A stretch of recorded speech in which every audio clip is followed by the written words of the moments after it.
ये बताएंगे कि आप लोग को भारत आने में कितना भय लग रहा था, और उस जगह थे तो कितना भय लग रहा था कि हम जिंदा घर लौट पाएंगे या नहीं लौट पाएंगे। सर जब हम लोग यूक्रेन और रोमानिया के बॉर्डर पर पहुंचे सर, उस टाइम वो जो वहाँ की स्थिति बहुत भयानक थी सर। मतलब हम लोग को ये डर लग रहा था क्योंकि वो लोग बुलेट भी फायर कर रहे थे और सब धक्का मुक्की हो रही थी सर। हमें ये डर लग रहा था कि और खाने पीने को कुछ नहीं था। तो सर दिक्कत थी कि बॉर्डर कैसे क्रॉस करें और बॉर्डर क्रॉस कर भी पाएंगे या नहीं, इस बात की सर चिंता सता रही थी सर। बिना खाए पिए हम लोग बहुत थके हुए महसूस कर रहे थे, ठीक से खड़े नहीं हो पा रहे थे सर। फिर यूक्रेन आर्मी के कितना सपोर्ट आप लोगों को कर सर रहे थे? यूक्रेनियन आर्मी के द्वारा सर हम लोग को सपोर्ट नहीं मिला जितना हम लोग हो सकता था, क्योंकि सर वो लोग कोऑपरेटिव नहीं थे। हम लोग को सर धक्का दे रहे थे, पीछे जाओ, बॉर्डर क्रॉस नहीं करने दे रहे थे। कितने स्टूडेंट्स को तो उन लोगों ने सर पीटा भी, हवा में बुलेट भी फायर किया। पेपर स्प्रे सर जो होता है वो भी उन लोगों ने हवा में सर छिड़क दिया ताकि हम लोग पीछे चले जाए। क्रॉस करने नहीं दे रहे थे सर बॉर्डर। तो कब आप इंडिया पहुंचे या फिर अपने घर कब पहुंचे? सर इंडिया हम लोग सर परसों दिल्ली पहुंचे हिंडन एयरबेस एयरफोर्स की प्लेन के द्वारा, और सर अपने घर कल रात को सर 12 बजे के टाइम पे पहुंचे। अभी सर हम लोग काफ़ी सेफ महसूस कर रहे हैं अपने देश में आके। इसके लिए सर हम धन्यवाद देते हैं प्रधानमंत्री और मीडिया ग्रुप और सर स्टेट गवर्नमेंट को। क्या नाम हुआ आपका? विनीत दीक्षित। जी बताएंगे, अब तो वतन वापस लौट आए हैं आप, काफ़ी परेशानी हुई आने में, आपके साथी बता रहे थे। और अब किस बात की चिंता आपको सता रही है कि यहाँ आने के बाद कि आपके कैरियर पे क्या इफ़ेक्ट पड़ेगा और कैसे कैरियर अपना बना पाएंगे? जी, सबसे पहले तो मैं भारत सरकार, हमारे प्राइम मिनिस्टर नरेंद्र मोदी, हमारे सीएम नीतीश कुमार और मीडिया कर्मी, साथ ही हमारे डीएम सर और जो भी डिस्ट्रिक्ट के डेजिग्नेटेड पोस्ट पे लोग हैं जिनने हमारी हेल्प करी यहाँ पहुँचने में, उनके सबको मैं थैंक यू बोलना चाहूँगा।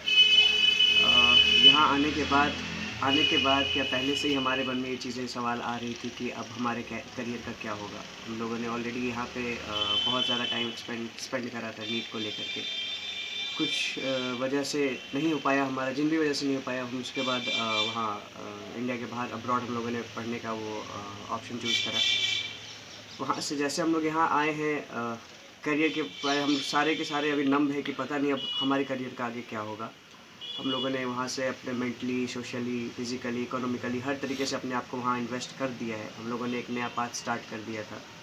अचानक से इस वॉर की वजह से अब हम सारे के सारे कंफ्यूज्ड है कि अब पता नहीं क्या होगा। वहाँ पे जाना भी सेफ़ नहीं लग रहा है, ना घर वाले ना हम में से कोई भी फ़िलहाल अभी वहाँ जाने के पक्ष में है। यहाँ आने के बाद सारे कन्फ्यूजन में है कि पता नहीं क्या होगा। मेरी सरकार से यही दरख्वास्त है कि कोई अल्टरनेट ऑप्शन हमें यहाँ पे दिया जाए, कोई भी अल्टरनेट व्यवस्था हमारे लिए यहाँ की जाए, जिस ताकि हम अपने करियर को आगे बढ़ा सकें, हमारे करियर पे और हमारी लाइफ में कोई भी किसी भी तरीके का रुकाव ना हो। क्या नाम हुआ आपका? मेरा नाम अंशु शुक्ला है। जी बताएंगे, आप यूक्रेन में पढ़ाई करते थे, कौन सी पढ़ाई करते थे और किस ईयर में थे, किस यूनिवर्सिटी में थे? जी, मेरा नाम संभव शुक्ला, मैं VNMU विनित्सा के मेडिकल कॉलेज में कोर्स फर्स्ट का स्टूडेंट हूँ। फर्स्ट ईयर सेकेंड सेमेस्टर चल रहा है। अगले 2 महीने में मेरा फर्स्ट ईयर कंप्लीट होने वाला था। तो जैसा कि हम सब जानते हैं कि रूस और यूक्रेन के बीच में वॉर की सिचुएशन दिन प्रतिदिन ख़राब होती जा रही है। तो इसी बीच हमें यह पता चला और हमने यह डिसीज़न लिया कि हमें अपने देश वापस चले जाना है। तो जैसा कि माहौल ज़्यादा से ज़्यादा ख़राब होना शुरू हो गया था, हमने 26 तारीख को वहाँ से निकलने का निर्णय लिया, क्योंकि हमें रोमानिया बॉर्डर के थ्रू होके जाना था। क्या परेशानी आई वहाँ से आप निकले, फिर बॉर्डर पे आए, फिर किस तरह वहाँ पे क्या परेशानियाँ? जी, जैसे कि हमें रोमानिया बॉर्डर के थ्रू जाना था, तो हम बाय बस, जो कि हमारे कंसल्टेंसी जिनके थ्रू हम यूक्रेन गए थे, वहाँ के कंसल्टेंसी के डायरेक्टर डॉक्टर नवदीप सर और विकास भाई ने हमारे बस का अरेंजमेंट किया, और हमारे साथ, मैं अकेला नहीं, हमारे साथ साथ करीब 150 से 200 छात्र थे। वो रोमानिया बॉर्डर की तरफ बढ़े। रोमानिया बॉर्डर से 10 किलोमीटर पहले हमें वहाँ के यूक्रेनियंस आर्मी ने ये बताया कि अब आपको यहाँ से पैदल जाना होगा, इसके आगे बस नहीं जाएगी। तो वहाँ के रात करीब 10 से 11 बजे हम रोमानिया बॉर्डर से 10 किलोमीटर पहले उतारे गए, और वहाँ से हम पैदल रोमानिया बॉर्डर तक पहुँचे। कितने घंटे लग गए आपको बॉर्डर क्रॉस करने में? बॉर्डर पहुँचने में हमें करीब 3 से 4 घंटे सर लगे थे। और उसके बाद पहुँचने के बाद हम वहाँ जैसे बॉर्डर पे पहुँचे, तो वहाँ हमने बहुत ह्यूज अमाउंट्स ऑफ स्टूडेंट्स देखा। मतलब अराउंड 3 से 4 हज़ार स्टूडेंट तो कम से कम थे वहाँ। जिन्हें यूक्रेनियन आर्मी थोड़ा भी सपोर्ट नहीं कर रही थी। हमें काफ़ी प्रॉब्लम हो रही थी, वहाँ कोई शेल्टर्स की व्यवस्था नहीं थी, खाने पीने का अमाउंट हमारे पास वही था जो हम खुद से लेकर गए थे। तो प्रॉब्लम्स बहुत सारी थी। यूक्रेनियन आर्मी हमें थोड़ा भी कोऑपरेट नहीं कर रही थी।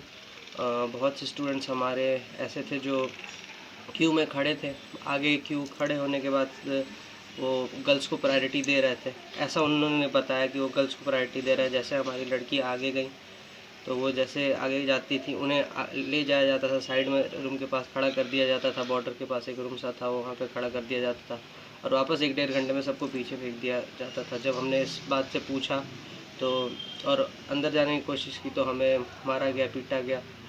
मेरे को तो नहीं, बट हमारे ग्रुप के बहुत से ऐसे स्टूडेंट हैं जो जिन्हें मारा पीटा गया है गन के पीछे ऐसे। तो प्रॉब्लम्स बहुत सारी हुई सर। खाने के लिए कुछ था नहीं, टेम्परेचर बहुत बुरा था, -6 हो रहा था।